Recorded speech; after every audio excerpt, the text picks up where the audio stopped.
Good morning. I hope you're well. This is Francia. This is my daily musings for 30 days, building my YouTube content. And today I'm checking on my garden and showing you a little bit of the outdoors. It's just such a nice foggy morning. It's really lovely. It's just beautiful. Just the fog. It's just so comforting and so cozy, and I'm bundled up. This is a batik from Africa that I got online. It's hand dyed and with natural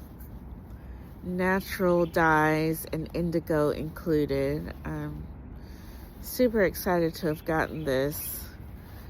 Supporting a local artisan in, I believe it's Gambia. So thought I'd show that off. And I got my earmuffs, got my earrings underneath, but you can't see them because of the earmuffs. I'm all cozy. I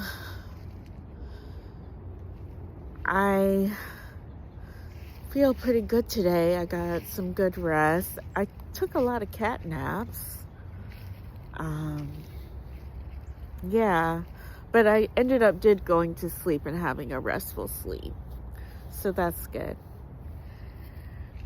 Today I was thinking about how far I've come and how happy I am here. Happy with my marriage, happy with my children, happy with my parents and family, just counting my blessings, and happy with the nature around me. You can hear the birds. Happy with the nature around me, just feeling blessed. And it wasn't always like that. Like I've been divorced. I'm on my second marriage, and just thinking about how far I've come. I mean, that first marriage was really, really difficult.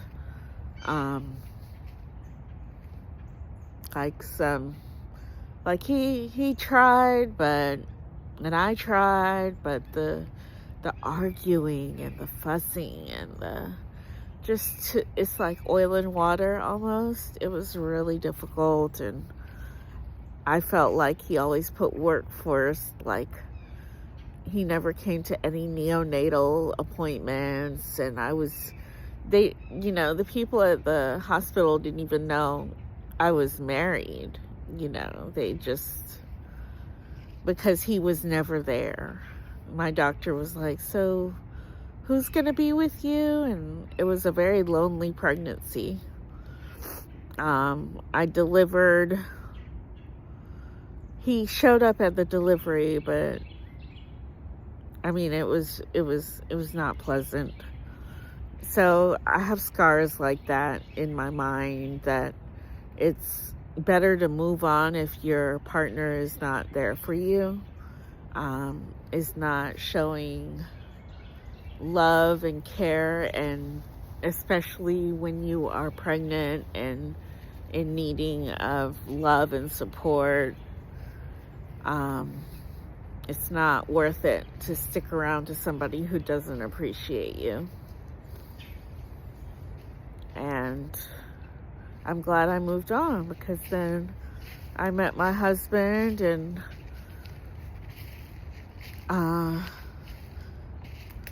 we get along, and we're very different, but we seem to have a really nice, peaceful way of interacting with each other, and he's a good father. So I'm grateful. I've come such a long way. We've come a long way as a family. I've made peace with some of the contentious people in my life that were difficult.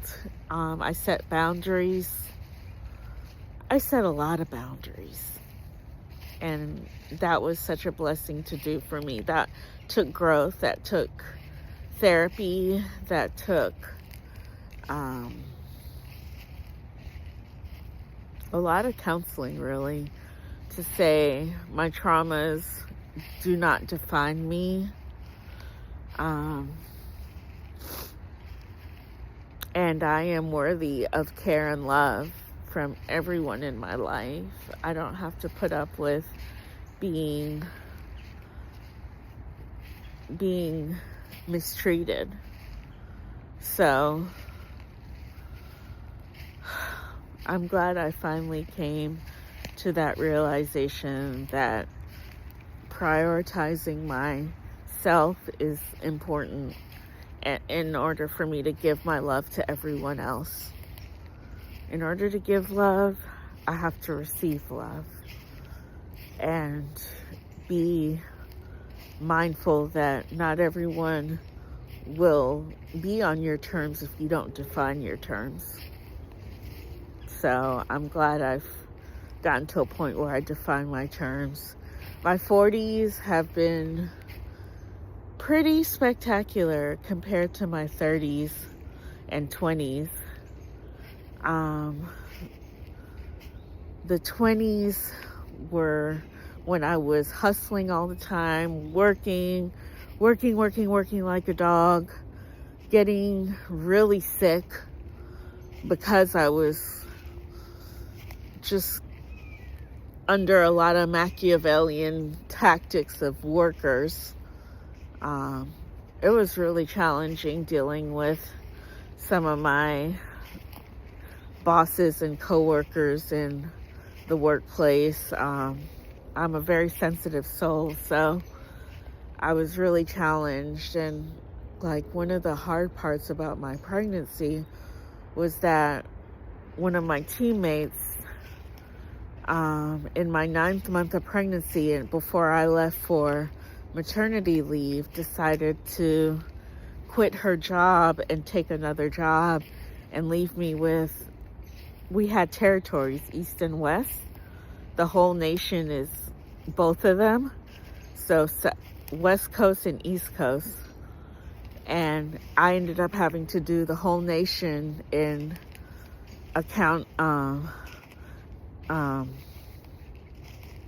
coordinating accounts for the entire nation in my 9th month of pregnancy. And I was so stressed, I went into early labor and ended up having a C-section. It was just so hard. But I had this beautiful baby girl at the end of it, but I never got over the trauma of being unsupported in the workplace and being forced to be at work and to do all this stuff and being denied my ability to leave when I wanted to leave because so much work was put on me and there was no one else to do it. And thinking back, I would have just, if I could do it again, I would just say, I'm sorry, you're just gonna have to hire a temp or something. This is not my responsibility. I am a pregnant woman and I am not about to take on the responsibilities of 2 coasts, the whole nation, in account coordinating for your magazine. No. So,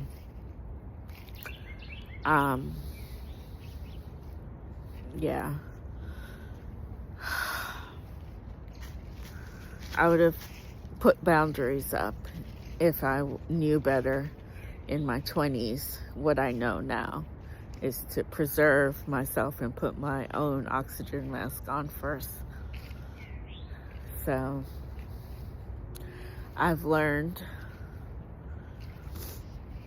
but it was a very difficult time. And my second pregnancy, I did things better, but I decided to have my baby closer to my parents, and I was in the middle of a separation when I had the second baby, and I lost my brother to a DUI incident. Someone hit him as he was walking across the street, and so that pregnancy was also very difficult because I was dealing with grief and a separation of my first marriage. So I was but I had a doula, I had doulas, and that was really helpful. That's why one day I might become a doula, because I was so thankful for what they did for me and helping me through that pregnancy and all those difficulties. That was really great. But I ended up having another C-section. Even though I wanted to have birth naturally, I just wasn't able. Blood pressure, preeclampsia, all that. It's just really... So, pregnancy has not always been easy for me.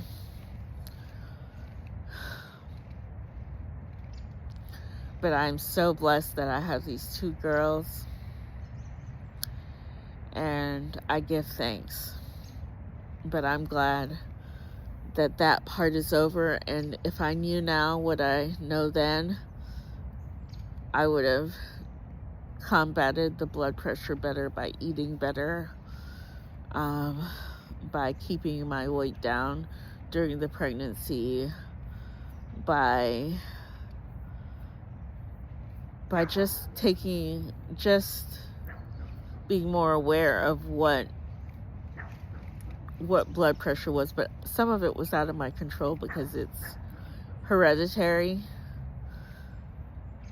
So, but yeah, I just think of those days and how difficult it was to survive and being a single mom, and how far I've come.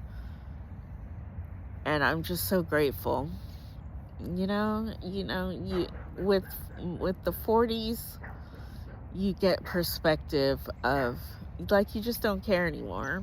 You're like, I've been through it, and now I'm gonna live my life as I want to live my life. The kids are older, they're sensible, they're either in college or on their way to college. Just give thanks.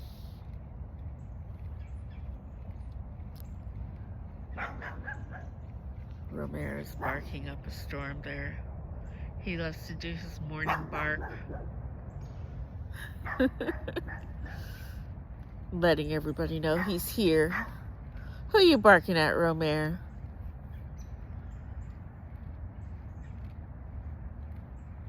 But it's really nice out here.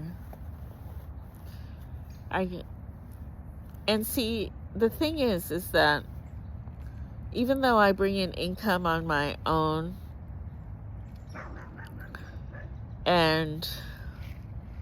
but my husband is a provider, and that allows me to be a stay-at-home mom. And I think after such a traumatic work experience I started working at 12 and on the books at 14. And I worked constantly for decades, and it stressed me out so bad. And so when I was finally able to just focus on motherhood and taking care of my family, that was the best thing for me. That was my pathway to peace, is being a homemaker. And that made me very happy. It allowed me to focus on my artwork. It allowed me to focus on my writing. It allowed me to monetize my writing. It allowed me a freedom of rest when I needed it, instead of being called to be in a 9 to 5. It allowed me to work part-time on my terms when I work. I mean, I really love substitute teaching because I'm helping out teachers, and I'm with the children still, but I'm not the primary teacher stressed out with administration stuff. I just assist, and I like that role. So I found ways to focus on my creativity and work and homemake at the same time, and take care of the homestead. Like, I'm thinking of getting rabbits. I was thinking of getting bees as well, or a beehive, but I've decided against that because that's just a little more challenging for me than I think I can handle. Bees are just a different level of commitment, and honestly, my neighborhood doesn't provide enough nutrients in flowers and gardens. I live kind of in a barren place, and some of my neighbors on other streets have insecticides on their lawns, and big insecticide places that could kill my hive if I got one. So I just don't feel like this is a very hospitable neighborhood for the bees, but it is for rabbits, and this is where I want to put my rabbit hutch.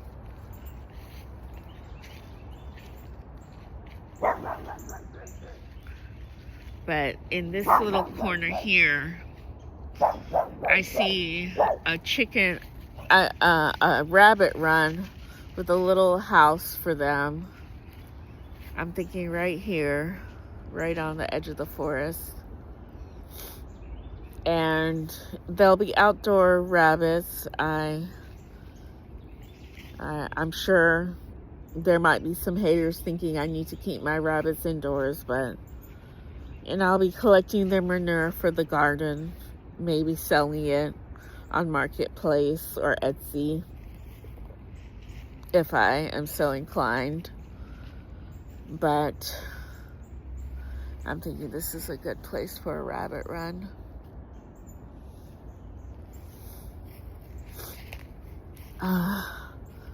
Like, that's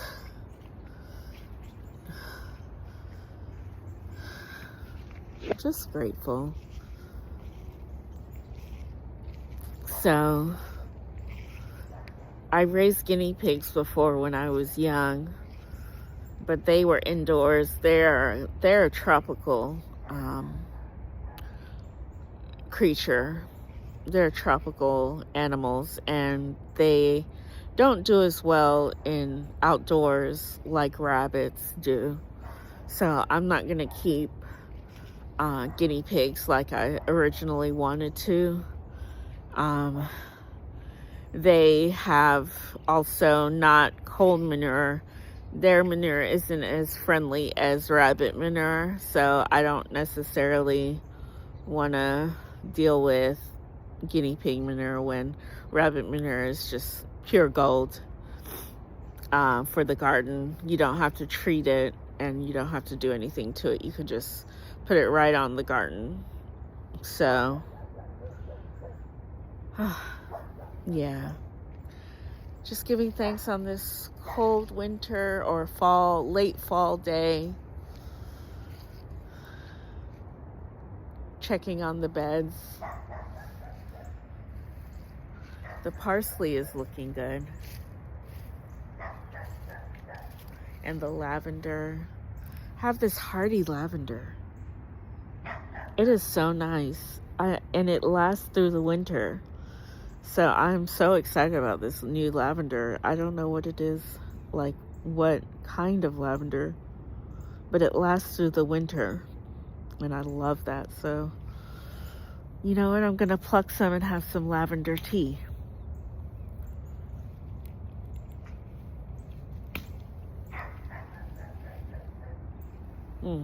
With some rosemary. Yes, the rosemary is doing well too. Romare, will you stop barking? See the rosemary?